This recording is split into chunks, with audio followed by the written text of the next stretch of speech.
Entre enjeux et défis, une succession d'événements. Une halte sur un fait, une actualité. L'événement qui aura marqué la semaine. L'événement du Sahel. Un rendez-vous hebdomadaire destiné à décortiquer, analyser et commenter l'actualité phare du Sahel. L'événement du Sahel, présenté par Zine Chafaoui.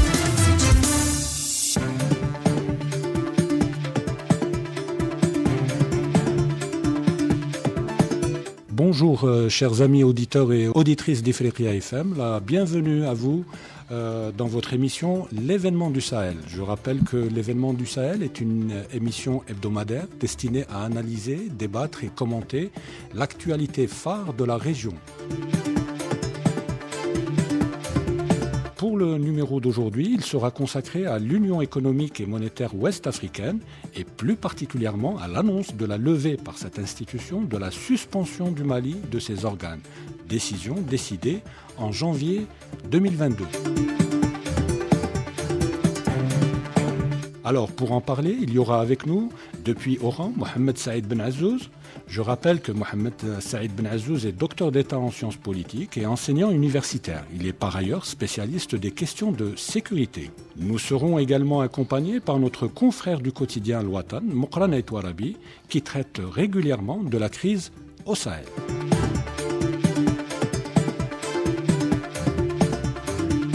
Avant de donner la parole à nos augustes invités, je rappellerai juste que l'Union économique et monétaire ouest-africaine, l'UEMOA, a annoncé la levée de la suspension du Mali de ses organes et institutions, décidée en janvier 2022. L'institution en question a pris cette décision lors d'une session extraordinaire qui s'est tenue samedi en Guinée-Bissau. Il est à rappeler que la décision de suspendre le Mali de l'UEMOA était motivée par la volonté de l'institution de sanctionner l'intention des autorités de transition à Bamako de se maintenir au pouvoir encore plusieurs années. L'événement du Sahel. Alors, première question qui est adressée à mes deux invités. Je commencerai par le docteur Mohamed Saïd Ben Azzouz. Qu'est-ce qui a, selon vous, motivé la décision de lever la suspension ? Bonjour. Bonjour. Bonjour Moukran, bonjour Tim. Toute analyse a un contexte pour aussi analyser cette question dans un contexte un peu plus global, un peu plus politique. Nous avons assisté à une demande des autorités maliennes d'évacuer l'aménagement du Mali. Les négociations ont fini par faire un échéancier de retrait. De retrait de 6 mois. Dans un contexte politique, on voit qu'au Mali, il n'y a pratiquement plus de présence concrète de la communauté internationale. Il ne faut pas oublier que aussi la composante de l'aménagement est fortement composée de pays de la CEDEAO aussi. Oui.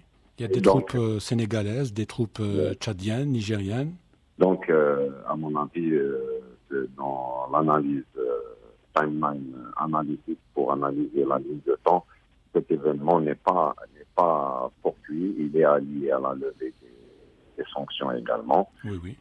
Parce que, comme on dit, la nature a horreur du vide et on ne peut pas se permettre de laisser le Mali totalement coupé de la communauté internationale. C'est pour ça qu'on se devait de lever les sanctions. Oui. Il y a déjà ça. Bon, il y a aussi le référendum constitutionnel, comme on disait tout à l'heure, qui fait que les autorités maliennes sont actuellement en avance sur l'agenda premier. Il y a aussi des élections législatives qui sont prévues en octobre-novembre, premier et deuxième tour. Oui. Et enfin des élections présidentielles en février 2024. Oui. Donc, si à vous entendre, docteur Ben Azzouz, le Mali est en train de respecter les engagements pris il y a une année, de faire une transition courte, mais aussi d'accélérer le processus de transition ou le processus de restitution du pouvoir aux civils. Oui, absolument, mais c'est surtout l'aboutissement, je vois la chose comme l'aboutissement d'un bras de fer entre la CEDEAO. Bon, bien sûr, activant essentiellement pour le compte d'une puissance étrangère bien connue qui a beaucoup d'intérêt en Afrique. Oui. Et les nouvelles autorités maliennes, les autorités qu'on peut qualifier de nationalistes. Oui. Donc, c'est l'aboutissement d'un bras de fer. C'était un long combat. Il y a eu un arrêt de la Cour, justement, de l'UEMOA qui a été saisi par des avocats maliens pour annuler les sanctions qui sont tombées sur les avoirs maliens dans la banque de la CEDEAO. Alors, malgré que cette Cour a fait un arrêt pratiquement dans l'intérêt du Mali, en ordonnant un surseoir à exécution. Ce surseoir à exécution n'a jamais été exécuté par les chefs d'État de la CEDEAO. Oui, et puis on se rend compte aussi que la CEDEAO, qui est une organisation sous-régionale qui regroupe la plupart des pays de l'Afrique de l'Ouest, ne peut pas aussi se passer d'un pays aussi important que le Mali. Il faut rappeler que le Mali, quand même, c'est un pays qui pèse beaucoup dans cette organisation sous-régionale et que sans le Mali, la CEDEAO a un poids extrêmement diminué. En plus, la presse locale, si on se fie à la presse locale, il s'agit aussi d'une entente entre le leadership malien et celui de Côte d'Ivoire qui aurait facilité cette décision. On n'a pas trop de détails, la décision est récente. L'avenir peut-être nous dira l'objet réel du deal.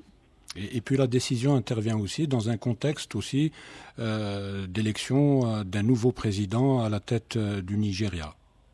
Le nouveau président, déjà, on montre des appréhensions sur ses objectifs. Il met en avant les droits de l'homme, etc. Donc, un discours assez occidentalisé. Oui.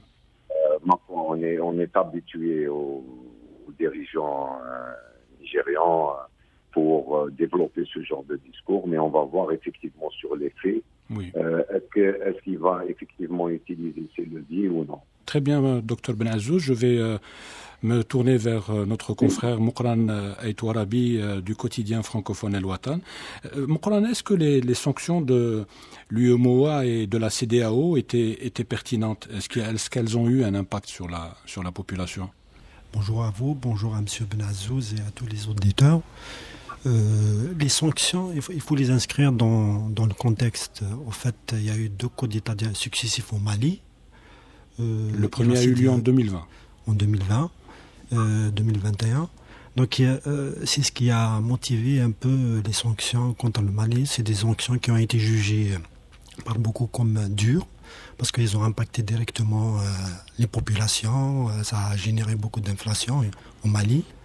Mais en même temps, la CEDEAO a justifié ça par la nécessité de faire pression, davantage de pression sur les autorités de transition maliennes afin qu'ils optent pour une transition plutôt courte. Parce qu'au départ, ils ont présenté un plan de transition étalé sur 5 ans, jugé par la CEDEAO comme trop lent. Absolument.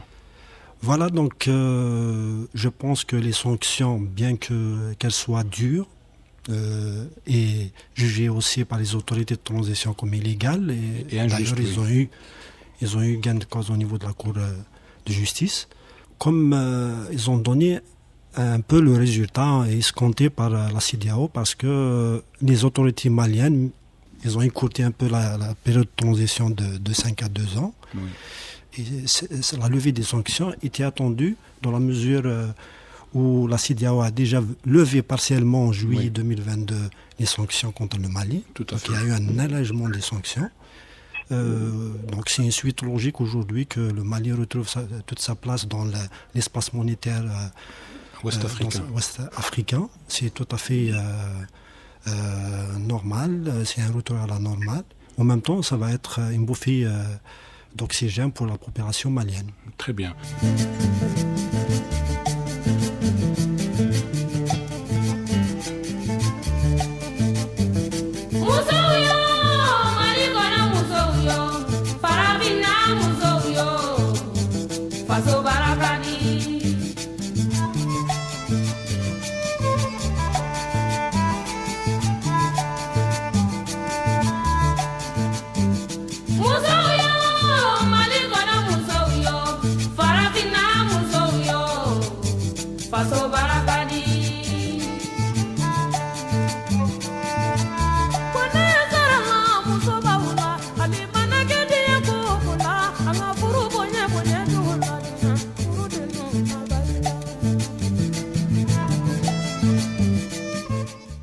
Docteur Benazouz, en plus de l'annonce de cette décision de permettre la réintégration du Mali dans les instances de l'Union monétaire ouest-africaine, l'actualité a été caractérisée aussi ces dernières semaines par l'annonce du départ de la MINUSMA. Vous le disiez très bien en début d'émission. C'est un départ qui a été voulu et demandé par les autorités maliennes de transition. Pourquoi à Bamako, pourquoi les autorités maliennes de transition ont voulu le départ de la MINUSMA? Quelles sont les raisons profondes de cette exigence ou de cette demande? Je voudrais, s'il te plaît, Zine, d'abord ajouter quelque chose à ce qu'a dit Mokhran. Oui, je t'en prie, bien sûr. À toute chose négative, des fois, il y a des choses positives. Oui. Les sanctions de la CEDEAO, paradoxalement, déjà en limitant les importations, ont permis au Mali de stabiliser son déficit à 5%. Oui. Donc, c'est quelque chose, disons... Et c'est l'un des déficits les moins importants de la sous-région. Voilà. Si on prend une grille de lecture purement keynésienne, oui, on dirait que c'est un point positif. Bon, je reprends sur la MINUSMA. Bon, la MINUSMA, ça fait... Qui est la mission de l'ONU pour la stabilisation du Mali. Voilà. Et qui, paradoxalement, elle n'a pas de mission vraiment de maintien de la paix, parce que la situation sécuritaire ne le permet pas. Oui, il faut préciser aux auditeurs que le mandat de la MINUSMA ne comprend pas la lutte contre le terrorisme. Voilà, ne comprend pas la lutte contre le terrorisme. Et c'est une mission qui coûte environ 1,2 milliard de dollars par an. C'est la mission la plus coûteuse de l'ONU. Voilà, dont les USA assument à peu près le cas. Et concrètement, sur le terrain, la MINUSMA est investie de la question des droits de l'homme. Oui. Et elle a publié plusieurs rapports qui ne sont pas du goût des autorités maliennes. C'est des rapports à charge. Voilà, on connaît un peu cette façon de faire. Oui. Et en réalité, le nouveau leadership malien est très pragmatique. La MINUSMA, normalement, sa mission, c'est l'accord de paix d'Alger. Oui. Et on s'aperçoit actuellement, au statu quo actuel, oui, qu'il profite beaucoup plus au MNLA. Il profite aussi aux terroristes de Massina. Oui. Le MNLA, avec l'État qu'il a créé, se consolide de jour en jour. Et le Front de Massina aussi est en train de consolider sa base populaire. Le Front du Massina, qui est un groupe terroriste. Voilà. Donc, étant donné que les autorités maliennes sont très pragmatiques, ils vous diront que la population touareg du nord du Mali ne constitue que 3% de la population du nord, oui, et elle ne constitue aussi que 0,3% de la population totale, oui, du Mali. Donc, il y a ça aussi que... On sent que les autorités maliennes veulent traiter cette question autrement. On connaît aussi les liens entre aussi le MNLA et Paris. Oui. C'est des liens directs. On connaît aussi les griefs que les nouvelles autorités maliennes ont eu à l'égard de Barkhane, etc. Oui, oui. Donc, ça semble une plutôt logique qui ne veulent plus de la MINUSMA chez eux. Très bien. Mokhran, toujours dans le même sillage, est-ce qu'il n'y a pas de crainte de voir ce départ, celui de la MINUSMA, qui est forte de 12 à 13 000 hommes, donc qui comprend 3 composantes? C'est une mission de l'ONU, mission de paix de l'ONU qui comprend 3 composantes. Composante militaire, composante civile et composante police. Donc le tout fait à peu près entre 12 000 et 13 000 hommes. Est-ce qu'il n'y a pas de crainte de voir ce départ provoquer une sorte de vide sécuritaire? Bon, il faut rappeler à nos auditeurs que le Mali, c'est quand même un peu plus de 1,2 million de kilomètres carrés. Est-ce que l'armée malienne aujourd'hui, qui, bon, on le reconnaît, il faut le reconnaître, est en train de monter en puissance, mais quand même qui est assez loin des attentes, peut aussi couvrir d'un point de vue sécuritaire tout ce territoire? Effectivement, l'armée malienne a prouvé, a démontré ses capacités à agir sur le terrain. D'ailleurs, on a constaté une diminution au niveau du nord du Mali de nombre d'attentats terroristes ces dernières années. Mais ça reste quand même un territoire très vaste où se trouvent encore parqués certains groupes terroristes. Les réticences sont légitimes. D'ailleurs, je pense que c'est ce qui explique le retrait progressif, au-delà de l'aspect logistique nécessaire à ce genre d'opération. Il y a aussi la nécessité de mettre en place des instruments et des mécanismes qui vont permettre à l'armée malienne de prendre le relais au niveau de tous les postes installés, que ce soit au nord, au sud, au centre du pays. La MINUSMA dispose de 10 bases réparties à travers tout le territoire malien. Donc oui, bien évidemment, l'armée malienne va prendre position dans les bases que la MINUSMA va libérer au fur et à mesure. Bon, le départ est programmé pour le 31 décembre. Mais est-ce que fondamentalement l'armée malienne pourra faire face à la menace, sachant que c'est un territoire où activent de nombreux groupes terroristes. Vous avez l'État islamique au Grand Sahara, vous avez la filiale sahélienne d'AQMI, mais vous avez aussi le Front Massina, comme vient de le dire le docteur Benazouz. Est-ce qu'elle a les moyens aujourd'hui elle a les moyens, je pense qu'elle n'a pas suffisamment. Elle a les moyens, mais pas suffisants.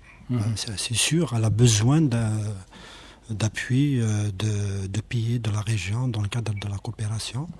Il y a l'Algérie déjà qui est là, qui est présente, qui œuvre pour la stabilisation dans la région, donc qui peut apporter son expérience et son appui à l'armée malienne. Il y a aussi le CEMO qui est un instrument de coopération régionale qui implique plusieurs pays dans la région. Le CEMOC, c'est le comité d'état-major conjoint. Effectivement. Donc je pense avec tout ça, et probablement avec l'appui de la CEDEAO, des pays de la CEDEAO et de l'Union africaine, le Mali pourrait justement reprendre le contrôle de l'ensemble de son territoire. Docteur Benazouz, vous avez quelque chose à ajouter par rapport aux inquiétudes entourant le départ de la MINUSMA, des inquiétudes surtout par rapport au vide que pourrait laisser le départ de la MINUSMA? De toute façon, la MINUSMA n'avait pas de mission de sécurisation, ni de mission de combattre le terrorisme. C'est encore si elle arrivait à se protéger elle-même. Il a été enregistré 190 morts de pertes dans la MINUSMA. Oui, c'est la mission de l'ONU, la mission de paix de l'ONU qui a enregistré le plus de morts depuis de nombreuses années. Et justement, l'une des exigences américaines comme principal bailleur de fonds, c'était que la mission puisse participer à la sécurisation du territoire, ce qui allait se faire. Ce qui pouvait se faire un petit peu, mais après la décision des autorités maliennes d'annuler carrément la mission a pris un peu de cours à la communauté internationale. Donc, je ne vois pas franchement parce que la MINUSMA a été attaquée à maintes reprises, du matériel a été récupéré par les terroristes, il y a même eu des terroristes qui ont utilisé des casques bleus, etc. Oui. Donc, franchement, tactiquement, sans être à la limite cynique, tactiquement et sur le terrain, ce ne sera pas une grande perte. Sauf peut-être pour l'emploi. D'accord. Parce que beaucoup de Maliens, beaucoup d'employés locaux étaient engagés par cette mission. Là, ça risque de faire. Oui. Alors la MINUSMA n'avait pas pour objectif de lutter contre le terrorisme, mais elle avait quand même pour objectif de sécuriser certaines villes. Mais docteur Benazouz... Et c'est une appréhension sérieuse que la CEDEAO prend au sérieux, elle a désigné un groupe de travail présidentiel composé du Bénin, de la Guinée-Bissau et du Nigeria, pour lui fournir dans les 90 jours une évolution justement des retombées des retraits de la MINUSMA du Mali. Mais justement, vous me... les contingents sont essentiellement issus des pays de la CEDEAO. De la sous-région. Justement, vous me tendez la perche. Maintenant que la MINUSMA va partir, quelles sont les options justement qui s'offrent au Mali justement pour reconquérir, j'allais dire, le terrain perdu ou faire face à la menace terroriste? Moukran tout à l'heure parlait du CEMOC, vous venez de parler des pays de la CEDEAO qui sont en train de réfléchir à un plan qui consisterait à soutenir le Mali. Est-ce que d'autres solutions existent? Bon, écoutez, le Mali déjà lui-même est en train d'opérer une montée en puissance, oui. Du moins dans les effectifs. Ils étaient à 22 000 en 2020 de l'armée malienne. Ils comptent atteindre cette année les 65. Bon, beaucoup d'encre a coulé sur l'armée malienne, etc. Beaucoup de reproches. On vous dit, les Occidentaux vous diront que depuis les années 80, le recrutement ne se fait plus par vocation. Il s'agit surtout pour s'assurer un travail, s'assurer une solde. On vous dira aussi que ce volet a toujours échappé aux institutions de Bretton Woods, c'est-à-dire que le Mali pouvait recruter. Oui. On vous dira aussi que les autorités maliennes ne s'intéressaient pas beaucoup à avoir une armée efficace du moment qu'il y avait Barkhane, qu'il y avait la MINUSMA et que bon, là, il faut faire la différence. Il faut faire la différence entre les pouvoirs qui étaient civils au Mali et comment c'était géré. C'est logique, on s'intéressait à se maintenir surtout au pouvoir. On ne voulait pas avoir une armée puissante, pour des raisons évidentes. Il s'agissait de jouer aux équilibres. Oui. Et il y a aussi il fallait créer des postes claniques, même à l'intérieur de la composition de l'armée. Il fallait s'assurer de sa loyauté aussi. Oui. Mais actuellement, il y a beaucoup de griefs qui sont formulés à l'égard de... Qui sont formulés de part et d'autre.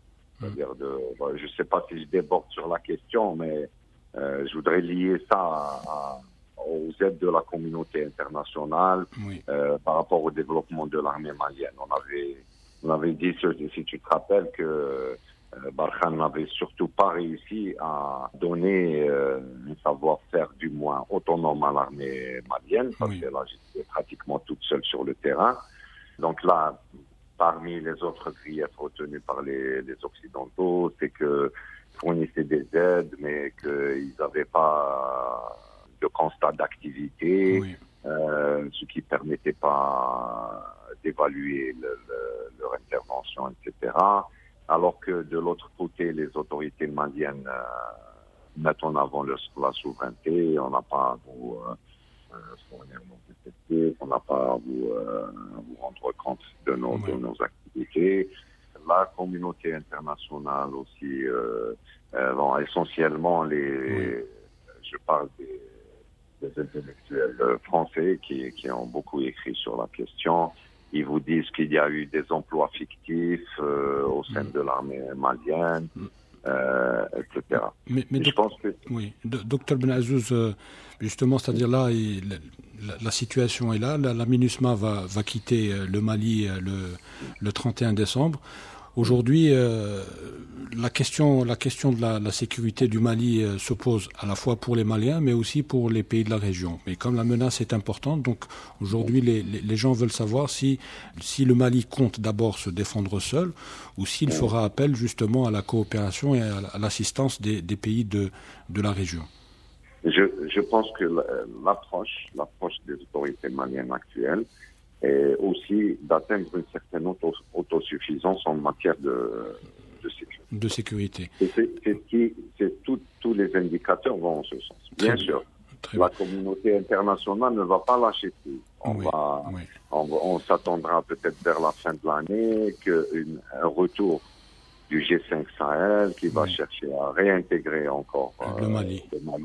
Parce que pour les grandes puissances, il n'en est pas question Il est évident qu'il n'en est pas question que le Mali puisse arriver à une certaine autosuffisance, surtout en matière de sécurité. C'est la lecture qu'on peut faire. Très bien. Bon, pour le reste, la coopération internationale, bien sûr, elle est très importante. Elle est d'un apport très précieux pour le Mali. Oui. Malheureusement, tous les efforts actuels qui ont été déployés, que ce soit surtout par l'Europe, oui. Ils sont passés à côté parce qu'on proposait aux Maliens des opérations, des formations de base, oui. ou des formations sur du matériel qu'ils n'ont pas. Oui. Donc, d'où l'obsolescence de ces formations. Et alors que pour lutter contre le terrorisme, c'est très simple. Il y a deux types de formations qu'il faut faire. Il faut former des forces spéciales oui. pour pouvoir intervenir à temps. On a moins d'une minute. Développer les capacités de renseignement. C'est surtout ces deux outils principaux. Alors que l'approche européenne, oui. c'était de former des militaires réguliers pour reprendre le contrôle et de former des gendarmes qui puissent oui. administrer ou stabiliser ensuite. Et là, justement, le reproche des hauts officiers maliens, oui. ils vous diront que les Occidentaux veulent une armée à leur image. Oui. Ce dont ne veulent pas les Maliens. Voilà, on sait très bien qu'en matière de coopération sécuritaire, oui. il est très facile d'obtenir de l'aide pour faire des unités de police, oui. Pour faire des unités d'armée régulière, mais pour faire des forces spéciales, vraiment des forces de frappe très développées, là, beaucoup de gens sont réticents à vous transférer le savoir-faire de cette campagne. Merci Dr Benazzouz. Nous arrivons malheureusement au terme de cette émission. Je remercie les auditeurs d'Ifriqiya FM de nous avoir suivis. Nous leur donnons rendez-vous pour la semaine prochaine pour un nouveau numéro de l'événement du Sahel. Je vous souhaite bonne écoute pour le reste de nos programmes et je vous donne donc rendez-vous la semaine prochaine. L'émission donc a été réalisée par Hafed Foukhar et présentée par Zine Sharfaoui. Au revoir.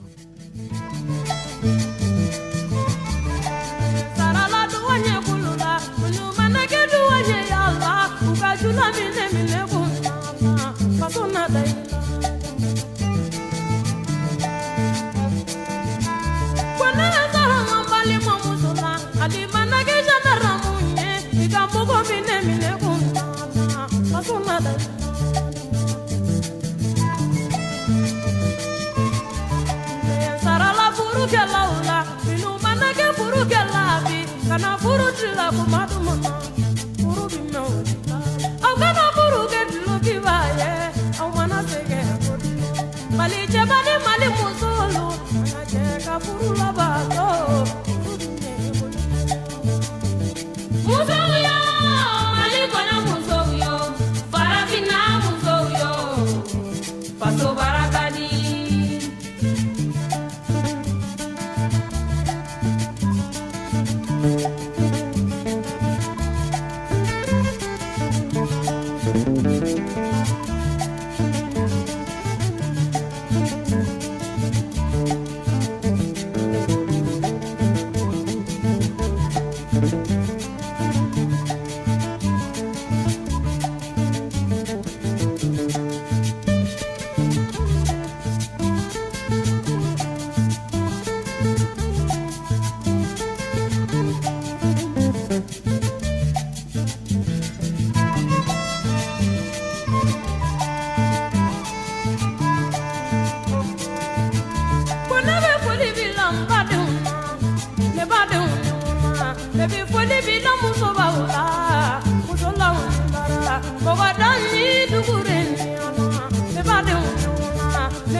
Maria